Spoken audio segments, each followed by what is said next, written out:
everyone. Thanks so much for joining us on Third Shot Podcast. We're back with another exciting episode, but before we jump into it, don't forget to subscribe to our channel on YouTube at Third Shot Podcast.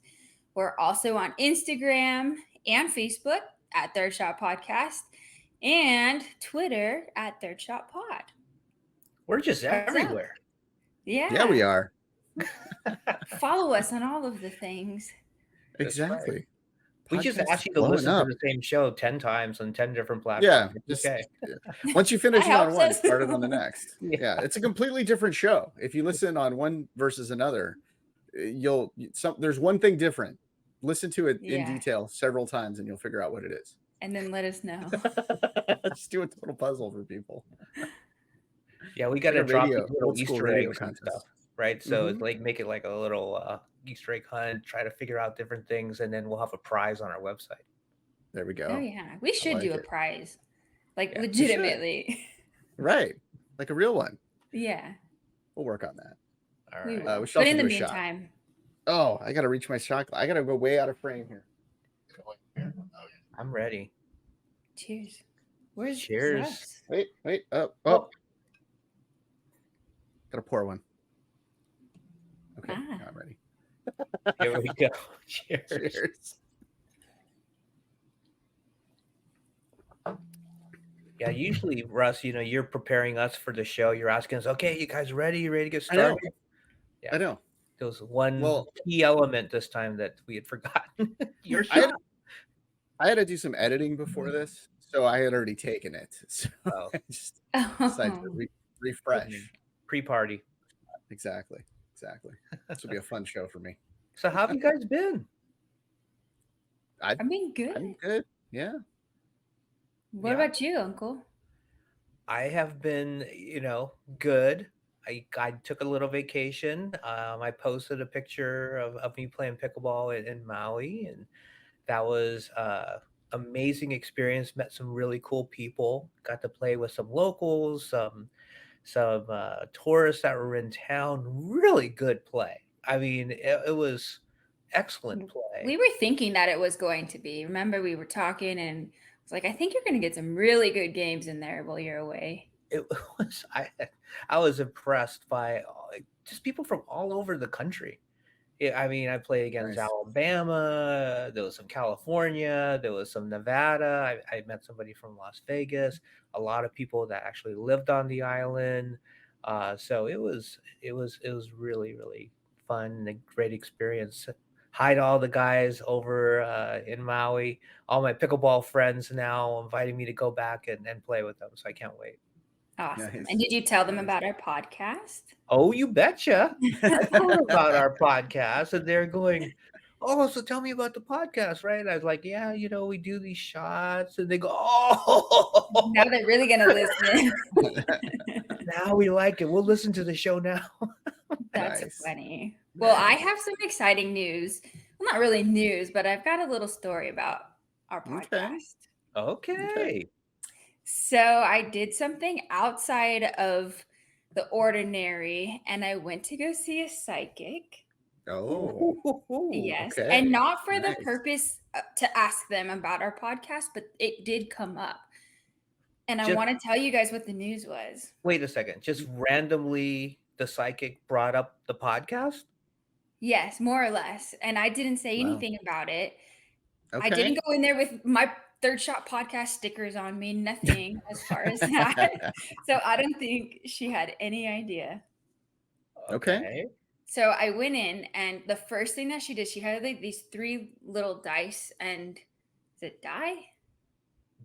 Dice, if I it's, think if if it's there's- plural. I always get it mixed up. So there was Yeah, 3 so of do I. them, and they had astrological signs on them. And so she says, tell me about Bridget, and like rolls them out onto the table.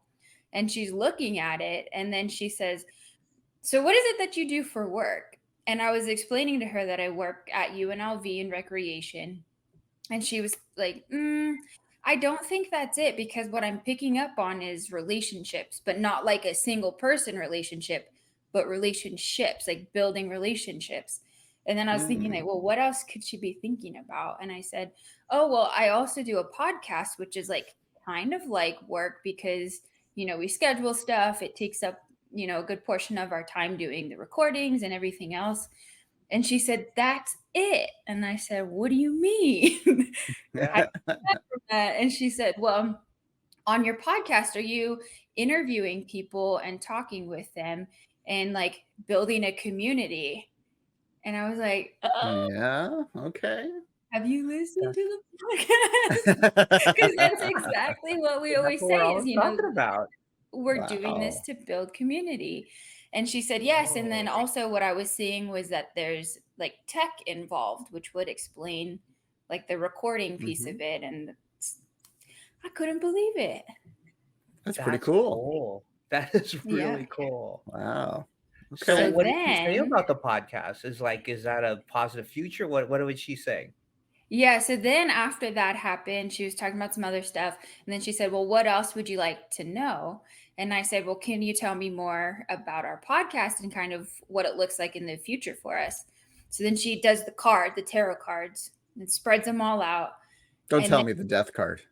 no, no, not on this one, but Okay. I did see it come up in something else that I asked about.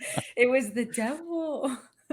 Anyway, not for a podcast. Okay. Okay. They were spread out, and she was like, this is looking so positive. And she got very energetic, and she said, you guys are going to be huge. Keep doing what you're doing with the podcast. What you're doing is great, and I see big things. Wow. That's cool. Yes, Okay. That is very cool. I like All your right. psychic. me Yeah. too. I tipped her really well. Nice. Well, can she do a review for us? Maybe. I don't know. Yeah, right. I sent her the link. It's going to be a 5-star show. It's Right, going to yeah. happen. Not yet, but She it's knows. But she's that's probably awesome. going to do that review in the future. She sees it ahead, She right? does. Hmm. Yeah. Hmm. Yes. Yeah. It was Yeah. You know, fun. It was definitely a fun experience and exciting to hear that. We'll see what happens. yeah.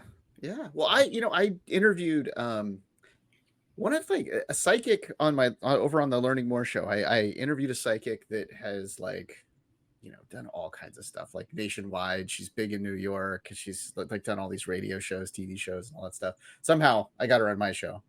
And I went in being a skeptic about this completely. Uh-huh. Right. And then I came out being like, okay, there's something to this. Like there's something very interesting to this. And so hey, it's really cool that Did, that she did got to she the podcast. The did she community tell thing you is like something? really Did she cool. tell you I like something that. about your life or the show that she couldn't know? Is that what made you a believer? She saw pickles in my future. Oh, No. She didn't. No, but it was just the way that she was describing it, the way that she was talking about it, and well, now I've got to just plug the show. But you really like just listening to her. It made you feel like it was like, okay, this is pretty interesting. yeah. Pretty I believe. interesting I'm how a these things believer. work. Yeah, yeah. Yeah. I mean, it's I told her about a time, like I don't know, like back in like high school or something like that at the fair, there was some psychic, and she's like, okay, whatever you're gonna tell me going forward is just complete BS. Like this person didn't So know that what one she was was talking. fake. Like go, like you want to like vet the person, and she kind of talked about how to vet a psychic and all this stuff. Oh, It was really interesting. So Oh, okay. yeah, very cool. So that's great. I'm excited about that. And I, it's like going to this whole YouTube thing and pushing the whole YouTube angle to all of this. Maybe we'll start to see a little action over there very soon. Yeah. That would be cool. I love it. only the psychics will know. Exactly. Maybe. Hopefully soon. Yeah. Yeah. Hey, speaking of the whole now I'm just taking over the podcast and talking about learning more, but I do finally I maybe a psychic could tell me when I'm going to get new episodes out, because I've been so busy getting everything over. Well, we got this show, we've got the DIY for Business show that we've now got over on YouTube, and all of our past episodes are up over there. It's like all this work getting all these podcasts together. But then there's also me trying to play pickleball. And Yeah. I feel like, okay, I can get the ball. I can go back and forth a little bit now. I can, like, this is good. I need like an advanced technique. I need something that when I Mhm. show up, people are going to be like, okay, this guy knows what he's doing. What do I need to do? Is there some sort of movement, some sort of something that I can do where people can have confidence in me? Because I don't have confidence. Maybe this will give myself confidence in the game. But is there something like, what do you guys do? I know, Greg, you did that around the whatever pole or something shot, Around the pole. or whatever. Oh, What was that called? Dancing on the pole? Hey, I don't hey, know. hey, hey, hey. There was some sort of that's something. another show. Yeah, I kept all my clothes on the court there. What do I need to do? Bridgie, I what would you recommend? I'm still digesting around the pole. Sorry, I multiple don't shots. know if there's like one movement that you can do that really makes people think, wow, this guy's got it. I think Yeah. it's just confidence out there. And really, Yeah. if you go out there with a positive attitude of like wanting to learn, but also out there to have fun, I think that's really the most important piece of it. That's what's going to make people want to play more with you. And even if you're not doing well, but you're trying and you're listening to advice or asking questions, then I think that's what people are more receptible to, of having someone who new on the court who wants to learn and is also there to have fun. Yeah. And I would say if you could pride yourself on keeping the correct score, everybody will love you. Oh, really? Yes. Yeah, That's I the mean, pro come move on, right there. everybody forgets the score. What's the score?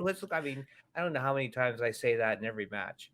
So if Yeah, you Right. me could just keep too. track of the score, you're going to be impressive. They'll go, oh, he knows what he's doing. Mhm. Okay. I like that. That's something I can do. I feel like I can handle that one. I don't know if I can do the pole dance that you were doing, Greg. We're I working don't up know. to it. Yeah, if you're going to go there, you got to stretch. That's all I got to say. Okay. All Do right. your stretching. All right. Well, that's over on that podcast. I hope I'm always learning something new. Maybe I think I just got an idea for another show. I'll have you on as a guest, Greg. But why don't you tell us what's going on this podcast? Well, we got a really exciting show. And I think, the psychic says we're going big. Well, I think today's guest is actually probably the most famous guest we've ever had on Third Shot. So we have Lady Gibraltar herself. Lee Whitwell is joining us on Third Shot Podcast. So I encourage everybody. This is going to be so much fun talking to Lee. If you've never heard her before, she is so entertaining. So come back and join Lee Whitwell on Third Shot Podcast. Welcome back to Third Shot. Please check us out on YouTube, Instagram, and Facebook at Third Shot Podcast, or on Twitter. Search us at Third Shot Pod. Bridgie and I are stoked. You can't believe how excited we are to have the one and only Lady Gibraltar, Lee Whitwell, here with us today on Third Shot. Lee, welcome to the show. Thanks for having me. And I did what I was supposed to, and I'm on my third shot. Oh, well, Oh, she's beating us. well, we better catch We up gotta then. catch don't we? up. I supersized it because I wasn't sure what etiquette was. So I was like, let's just go big or go home. Yeah, I like your Exactly. style. Cheers. Cheers. Cheers. Uncle Lee. Greg, what are you drinking? That looked like apple juice. Oh, come on. Calling him Apple out. juice. What is the bottle? I feel like that was apple juice. So, okay, long story to that is you would think that would be a simple question. But so unfortunately, Bridgie's grandfather, my father-in-law, passed earlier this year. And while we were cleaning up his room, we found a bottle of 45-year-old VO that has never been opened up. So some whiskey. And while Bridgie was up here and we decided to kind of celebrate his life, we cracked open the bottle of VO. And I have been celebrating his life as frequently as possible, trying to finish that big bottle of I VO. love that. That's how you came up with the podcast idea. You're like, how can we keep this going? Yeah. Yeah, how do we keep this?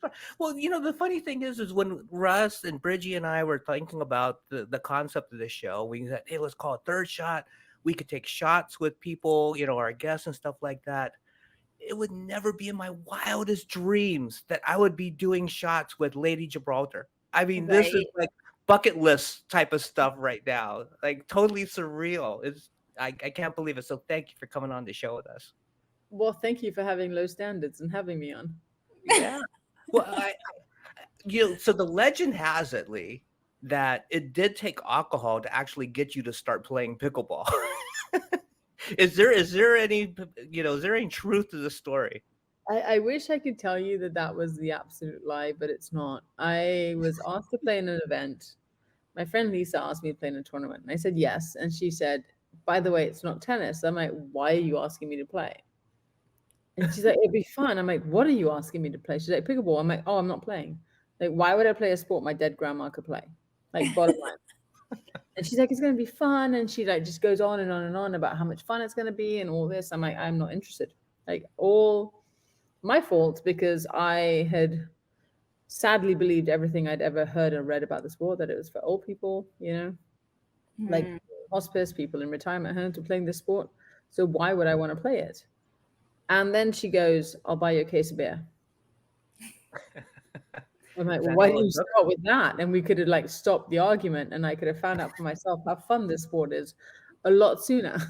Yeah, it was a case of beer that got me into the sport, and I haven't looked back since. And I'm forever thankful to her, and I will always, always, always give it on to her because she changed my life. Nice. That is such a fun story. Do you remember what type of beer that it was? Yeah, it was, and they still refuse to sponsor me. So I don't know if I could. Oh, yeah, don't say it on no. Don't say it. Don't give him credit. Any brewery that wants to sponsor me, I'm open to like putting your beer into my story. But it was it was breakfast. It was a breakfast blend of beer. Let me just put it that way. Okay. Gotcha. It's the kind of beer that you get pulled over. You're like, listen, I've drank 12. They're like, oh, you're fine. Nobody's getting arrested for this beer. No, no one. They're like, oh, I get it. Yeah, you keep going. No, maybe That's up on the gas. funny. So you mentioned playing tennis before. What was your other sports background before getting hooked on pickleball? So I played tennis in the late 1900s. So like last century, I was I played college tennis, college volleyball, played pro tennis, and then actually played pro beach tennis. Beach And then yeah, I know this is a lot of fun. I kind of want to resurge my beach tennis career somehow, Wow. hopefully in the senior division. But yeah, no, it's it came from a heavy tennis purist, which was why I had such a vehement very opposed to pickleball because from what you hear and started playing pickleball and realized that there's a lot of crossover, and for as many similarities there are just as many differences, and really embracing those differences to understand the game and the nuances of the game. And I was the one who always said, if people ask me how do you describe pickleball, and I'm like, well, tennis, badminton, and table tennis went out for a night on the town. And someone slept with someone and someone had a baby and no one knows who the father is, and that's pickleball. And you throw in a case of beer in the third shot, and you got pickleball, right? That's the way. Absolutely. And here we are, and it's like it's been such a wild ride, and I'm so thankful for Lisa for introducing me to pickleball. And I would never ever in my wildest dreams have imagined that the last 5-6 years have taken me to where I am now, and here we are. Yeah. I mean, talking pickleball. it's so weird that when Bridgie and I started playing pickleball, it was really the community aspect of the game, and all the people getting together, making new friends. That's what really attracted us. Obviously, the podcast has been a blast. We play a couple of tournaments, but we're nowhere near the level of pro. It's more of the community that got us addicted to the game. What really got you going and wanted for you to want to grow within the game? It's I maybe I may have a different opinion than most of the pros out there. It's like I don't get me wrong, I love playing pro. I love competing. I love if you would have told me I would have a second professional career, a third professional career in sports in my mid 40s, I'd be like, you're kidding. But I came into it at the right time. So I'm thankful for that. But what keeps me coming back is that social fabric that's being woven in communities. For me, it's a one sport that's transcended all boundaries, whether it's white collar, blue collar, age, race, religion, you name it, political divide, whatever. You go out on the court, you don't know who's playing next to you, and you don't know who across from you, and or on the court beside you.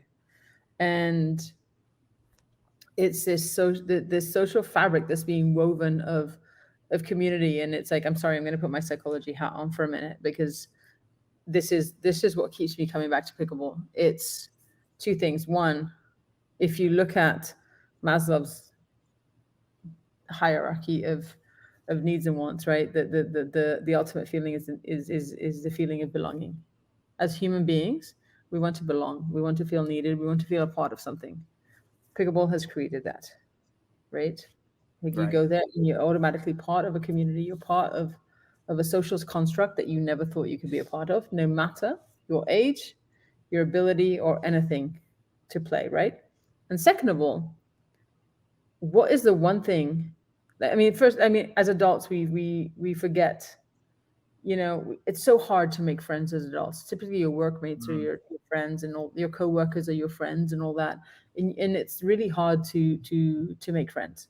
But even further than that, you take it, you're like, what is, if you look at society and all the norms that are and the constructs that are placed on us, you got to go to school, you go to college, you go to college, you graduate, you either go get a master's or you go get a job, and you're going to get married, and you're going to have 2.4 kids, and you're going to have a white picket fence, and you're going to have a dog and a half, and XYZ, right?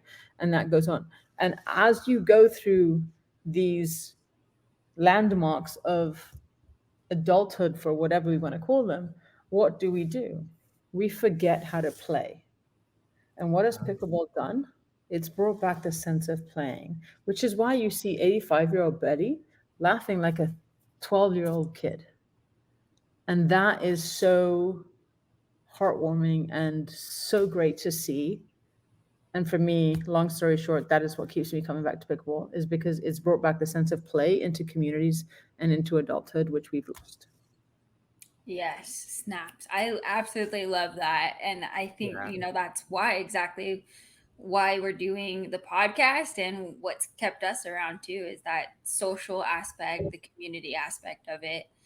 And we're adults and we still get to play and make friends along the way. Exactly. And it's like, and different levels can play with different levels. Like, my partner plays pickleball. She's like a 4-4-0, and I'll play with the 5-0 plus group or whatever, and we'll go play. And then we'll all go to happy hour together. And Yeah. we have we have a 20 top table of every demographic and level and everything mixed into one, just hanging out. Yeah. And that is special. And Yeah, it really is. I don't want to lose that. That to me is what keeps me coming back day in, day out. And I got to tell you a quick story that just happened to me a couple of weeks ago. I was playing in a tournament against a gentleman that was probably early 80s, right? And after our match, we were kind of catching up, and he found out that I grew up in his hometown where he grew up. And I was asking him, what town what area of Oakland that he lived in and stuff. And I said, "Hey, do you remember the name of this Chinese restaurant that my grandparents used to own?" And he goes, "Was it on MacArthur Boulevard in Oakland?" And I go, "Yes." And he goes, "I used to work for your grandparents back wow. in the late 60s. He used to work for my Oh my grandparents, gosh. and now full circle, I'm playing pickleball with him. Like, how many times has this happened? This is not going to happen in other sports. I'm not playing hoops against Yeah, against them, right. right? I thought No, it was the it's, coolest story. it's the coolest story, and such a small world, right? And how we're all sort of connected. And everyone's like, well, we get this in other sports. I'm like, no, you don't. Yeah, You don't. It's like this different, it's you don't have a sport. Name another sport where you could have different levels participate, of like different levels of play, different levels of ability, of like able, disabled. It doesn't matter. That you can go out there, you can always work on something. You can always have, so long as you have perspective, right? Like, if you're a 5-0 playing against 3-5s and your goal is to kill them, well, then you're right, you're the douche canoe on the court. If you go in there with like, I'm just going to work on my soft game, I'm going to work on certain things, I'm just going to make it fun for them. right. You can have a really fun experience and make connections that you would not have the opportunity to make otherwise. and that's priceless. Yeah, And it I really was. see It that really change. was. So Like that cool. is such a cool story. Like that's Yeah. like a full circle moment of Yeah, it's one of those chills moments, right? When it was happening, I was like, "Whoa, this is so cool. I wish I could talk to my grandfather right now." Right? But he's looking down and he's appreciating. Goes, "Oh yeah, I remember him. I told yeah, him to yeah, stop inspired him. smoking. I told him to stop smoking when around the food. That's what he told." Yeah, he lasted a week. No. That's funny. So this, specialness of pickleball and its ability to bring people together, do you think that that's why it's gained so much popularity so fast, or are there other things going on that we can attribute to this really quick increase in popularity of the game? I mean, I think that for whatever reason, I mean, I think COVID was a blessing in disguise for all of us. It Yeah, was Pickleball was the things family could do together. It got people away from being here, you know, yeah, to actually having conversation and interacting with their own relatives. And you saw pop-up courts in neighborhoods where they would go out and play together. So I think that helped, you know, for all that COVID was, the positive that came out of it was that you had communities kind of building these little pop-up communities everywhere of pickleball that they could do. I've never seen so many striped driveways in my life with temporary nets during COVID. So I think that helped. I think that helped sort of accelerate the game. It was definitely gaining momentum before COVID, and I think COVID accelerated that. And then post COVID, we're in this wave of just complete madness and mayhem. And you went from people going pickleball, what is that? To now you talk to people like pickleball. Oh, I've heard of that. right. Or I play that. So Hmm. you've seen that transition, right? And I mean, and look, it's like I'm very very realistic about the pickleball landscape, and conservatively, if we want to say 10 million people play pickleball in the U.S., about 250,000 people of those 10 million play tournaments regularly, and maybe 250 to 300 of those are pro and senior pro combined. So there's a big landscape of recreational pickleball that's being played that don't play tournaments, that don't know about pros. And that to me is where the community and the social fabric is being woven. And that to me is the meat and potatoes. Everything else is a dressing. That's garnish, that's the icing on the cake. But the meat and potatoes is the 9.9 million who are playing rec, who are out there building communities, making friends, building friendships. That's the priceless part of the game that I wanna exist in. Yeah, I mean, you've been in the game for a while now, and what do you see kind of the big changes within that amateur pickleball lifestyle over the years that you've been playing? Because it's evolved, and from 2017 to now, the amateur pickleball game has exploded, and the numbers are there, the technology is different. There's so many changes in the game. How do you from your eyes, how has it evolved and is it going in the right direction? Yeah, I mean, I think it is going in the right direction. I've had a fortunate front seat at the growth of the game, and Yeah. especially internationally. And I see it growing. I was just in the English Open a couple of weeks ago, and they had over 1,000 participants, Wow. and that's a medium-sized tournament in the US, right? And but understand that last year it was 480 participants in England, so they more than doubled in one year, Wow. Yeah. and 48 countries were being represented in at the English Open. So to see the growth and to see, I mean, I'm from Gibraltar and I've done a bunch of clinics back home, and my cousin started a pickleball club, and I have friends that are starting pickleball and on all of this, and there's so many different pickleball communities popping up left and right. And it's so heartwarming to see because it's the one sport I truly truly believe this, and I might get some flack for this, but I truly truly believe it's the one sport that will bring everybody together, and you will interact with people that you would never have the opportunity to interact with any other time.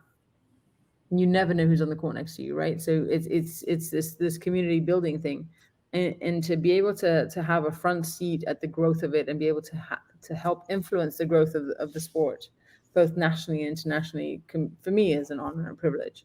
And I think it's definitely going in the right way. And I've always been a little controversial saying that, the pro game could leave tomorrow and pickleball will still be the fastest growing sport in the US and subsequently be the fastest growing sport worldwide, because of the volume of people that are playing versus the percentage of people that are playing actually pro, right?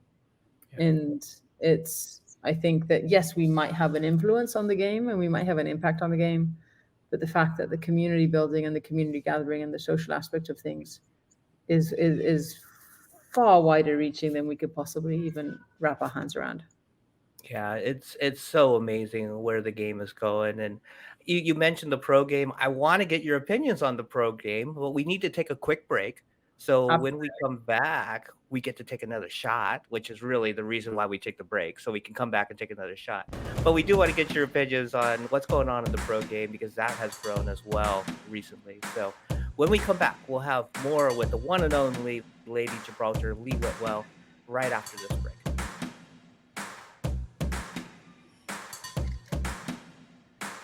Welcome back, everyone. This is Third Shot Podcast, and we are joined by the Lee Whitwell, also known as Lady Gibraltar, and her beautiful cat has joined us for the third segment.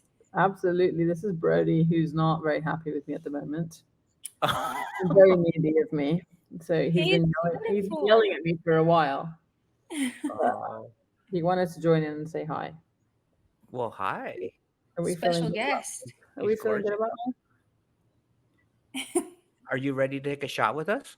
Absolutely. Me or the cat? Brody He's too. always ready. He's always ready. I drink up. Cheers. Drink up. To more apple juice, also known as whiskey. Absolutely. So right before break, Uncle was getting into the pro scene, and we are hoping to get an inside scoop from you. But before we get the details, I was curious, when did you decide in your pickleball journey that, hey, this is something I'm going to do professionally? Or did it kind of just land in your lap? It sort of happened organically. I think 6 years ago, pro pickleball wasn't really a thing. It was starting to evolve. It was open and you'd play pickleball and you play 5-0 or you play open and it's like, oh, there's money. Great. And you won your entry fee back or a little bit more than your entry fee, which all that meant was you were buying the next round of drinks for everybody that was in your bracket. So I think you came out at a loss no matter what. Like, oh, I won $300, but I spent $800 at the bar. I'm like, why am I taking these people out for drinks? They drink way too much. No, but I think it sort of evolved. It was interesting because I've always said that I came into the sport at like 44 years old, right? 43, 44. And that I should never be able to play a professional sport at 43, 44. I mean, let's be honest. And, okay, you need to go. And, with that in mind, you look at it and it's been fantastic to have this front seat at not only the growth of how the rec game has grown, but also the program has grown and changed and evolved. Yeah. And you look at it and it's like for the first time, I think towards the end of last year to now this year, you've got players coming into the sport as a legitimate professional career. And this is what they're doing. It's like, you have people going, I want to be a pro baseball player. I want to be a pro football player. I want to be a pro tennis player, basketball, you name it, your mainstream sports. And now you've got pickleball coming in as an option. And it's fun to see. It's not fun to play against. But it is. Are you seeing the competition becoming a lot stronger? I mean, they're faster, they're quicker, the game's evolving, it's stronger, they're hitting harder, they've got faster reflexes, you name it, right? Yeah. It's no fun playing people who are 30 years younger than you in any sport, let alone when the ball's flying out your face from a 14-foot distance. But it's been an interesting evolution of the sport, and it's been fun to witness because you see people grow and you see how there's more money come into the sport, and that it is offering an opportunity for people now to have a legitimate professional career, and I think that's the way the sport is going. And if that happens, then the growth of the sport will keep growing. It's ensuring the growth of the sport, which I think is phenomenal. Yeah, it is amazing. And my next question is kind of twofold. Is like, first of all, like how are you keeping up? Because you are still extremely competitive on the pro tour. You're medaling, you're doing fantastic out there. And what advice would you provide to people that are getting into and want to go pro now? It's a different landscape than when you went pro. So how has that changed, and what advice would you provide? To answer the first question, I don't know I can answer it legally. How do I keep up? No, I'm kidding. It's rough, it's a lot of work. It's a lot of behind the scenes stuff that you want to make sure you're doing your basics, and you're doing your basics very, very well, and you're able to execute the shots you want to execute. And then obviously you have great partner choices, and you pick partners who are young and who understand that you're covering 20% of the court and their responsibility is 80% of the court.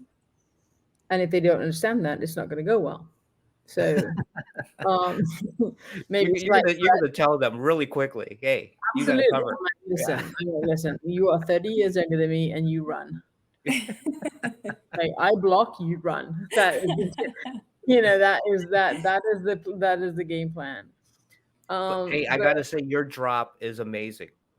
well, thank You you. know, you have the greatest touch on your drops. I wish I had 20% of your drop ability. It's I, amazing. I will come and teach you how to third shot drop all day long. I can do that. Okay, I can do that good. in my sleep. The running part, I've got people that can teach you how to run. I'm like running is I'm like, can I get Uber?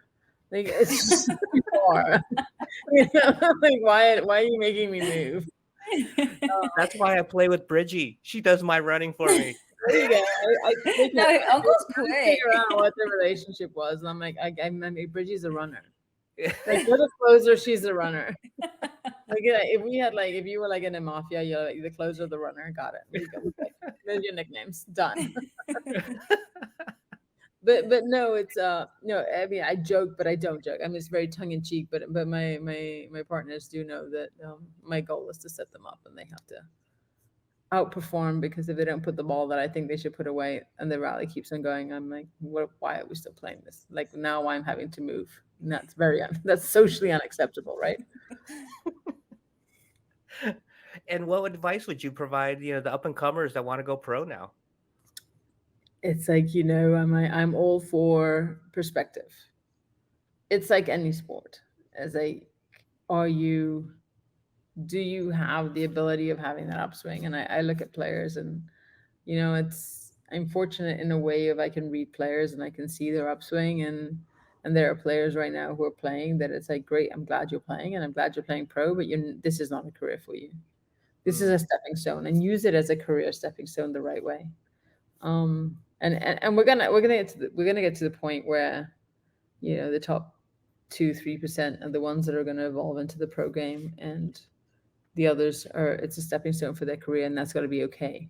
But yeah, I mean, I think pickleball is still new, and it's still exciting and sexy, and people have an opportunity to make their mark, and I encourage them to, but also have a time frame and a realistic window where, like, I'm giving myself this much, because we are at the growth of the sport.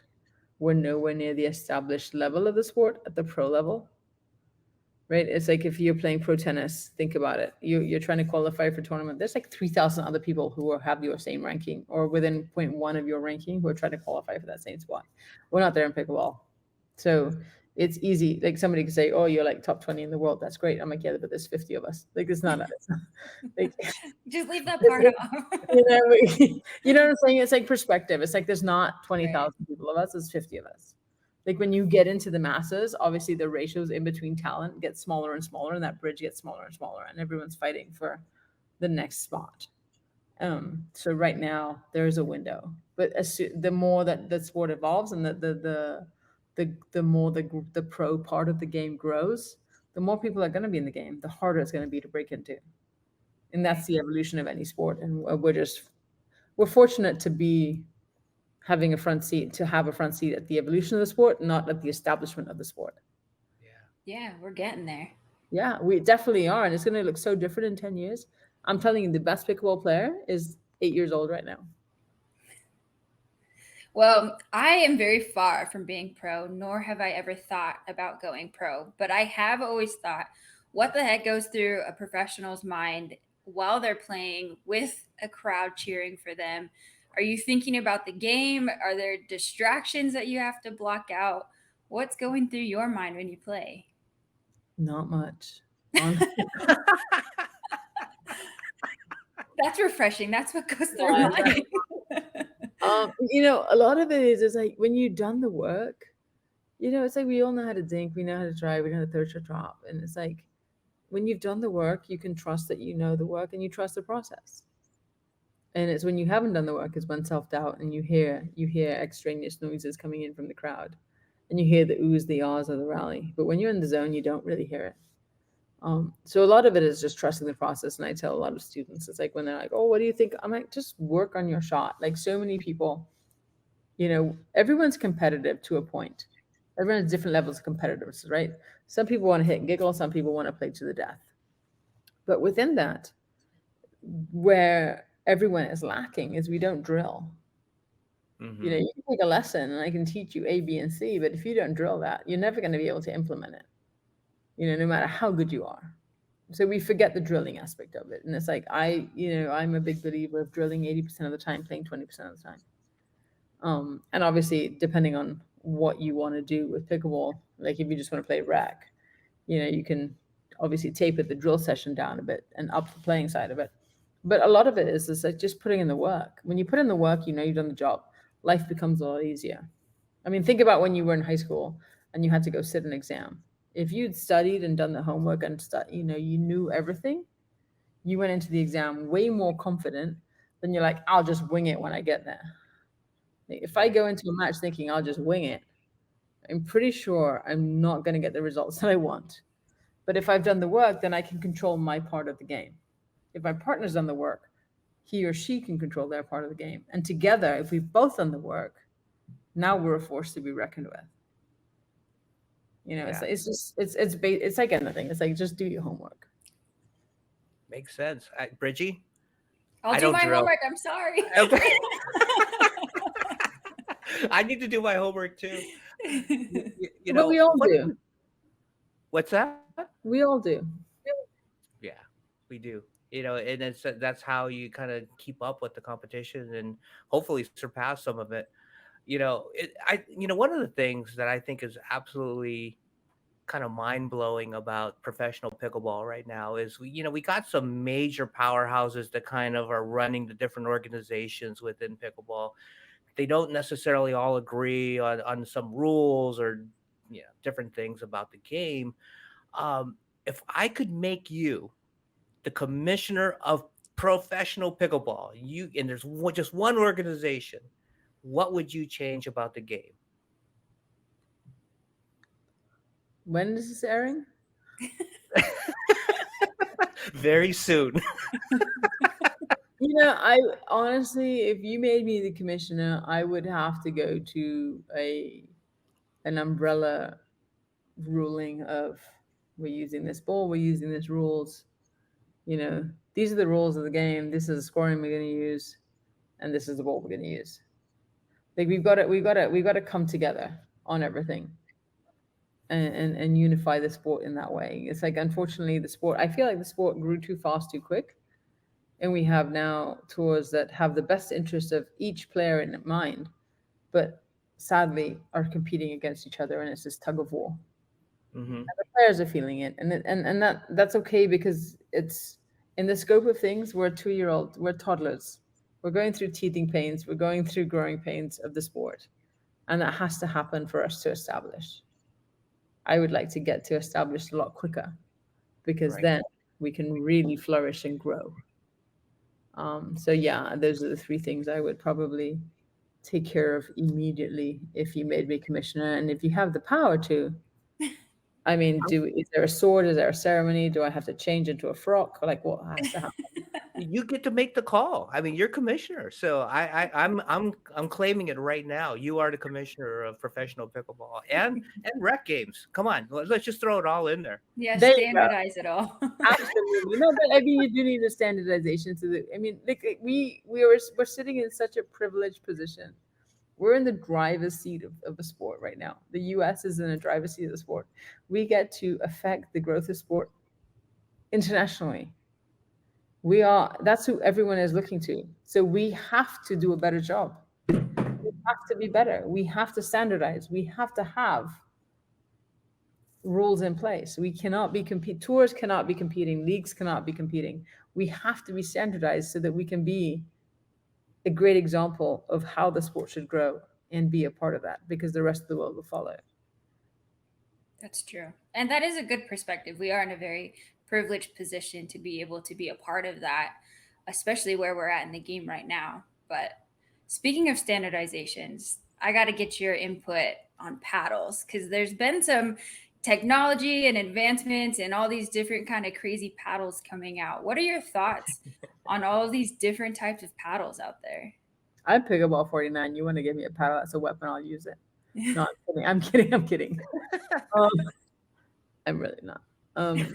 No, I mean, it's the same thing. Like when tennis, like Luxalon came into the tennis game, which is a string that changed the game. And the only thing, if you can't change the technology, you know, what can you manipulate? You can manipulate the ball, and they manipulated the ball in tennis.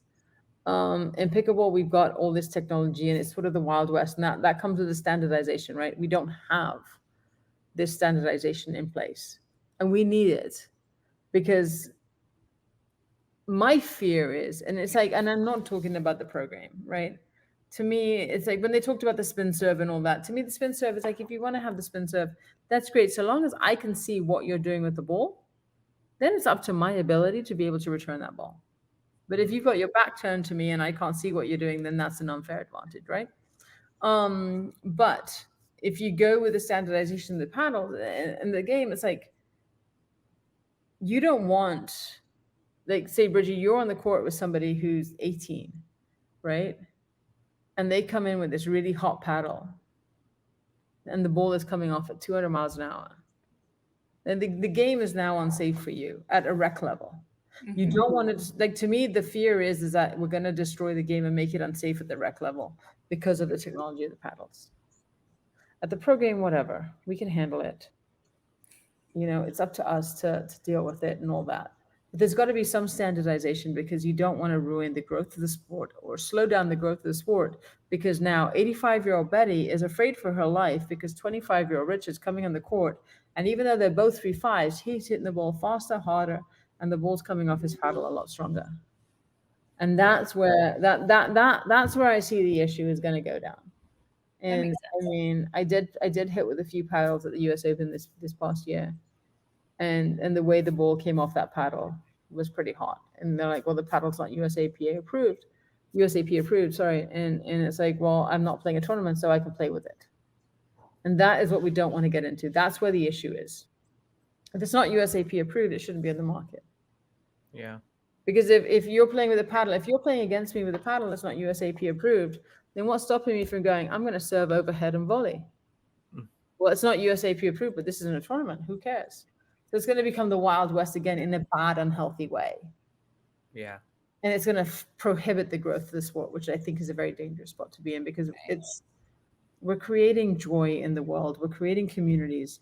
We're connecting people. And anything that stops that, unfortunately, is not good in my books.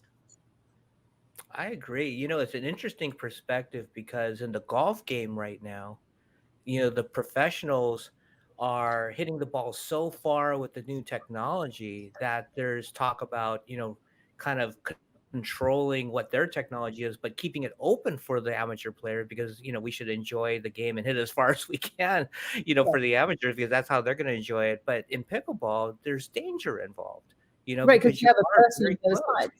Yeah. Yeah. Like, it's not golf. Like, you're not going to hit, you're not trying to hit the ball into a hole. There's somebody on the other side. Yeah, And that you could hit them right in the face with, you know, something that's coming in too hot. Yeah. And think about it. It's like, I mean, what is an arm length? Like maybe 2.5 feet. So if you're standing at the kitchen line at 14 feet from your opponent at 2.5 feet, now you're 11 and a half feet, 11 and a half to 12 feet from somebody. That is not a long distance. You can hurt someone. No. Yeah. Yeah. No, I've been hit many times. We all have. We all have. And Yeah. we can say that it's our fault because our paddle was down. But my fear is in the rec game is like, I don't want the speed of the ball to be greater than the person's ability to the person's reflexability. Like if my speed is better than your reflexes, that's a problem in the rec game because now no matter what, you cannot keep up, Right. and that is dangerous. Yeah. Yeah. Well, thank you for sharing your perspective on that because that's interesting. And that's something that I feel like a lot of players, especially rec players, don't even think about. They just want, the latest, hottest paddle out there, but we don't think about the repercussions of what that's doing. So thank you for sharing that. What's next for you in your career journey? Oh my goodness, I have no idea. Like, I'm just happy to be part of this ride and to have a front seat at everything. Well, I'm now that you've been on third shot, you've hit the pinnacle, I right? mean, I don't even know. I Yeah. feel like should I announce my retirement now? I'm like, I'm officially retiring from pickleball. So 2024, where I can be a senior and play senior pro. I could make that announcement right now. All right. I mean, it's just I don't know what's next after third shot, honestly. Commissioner, I thought we'd I mean, I'm established this.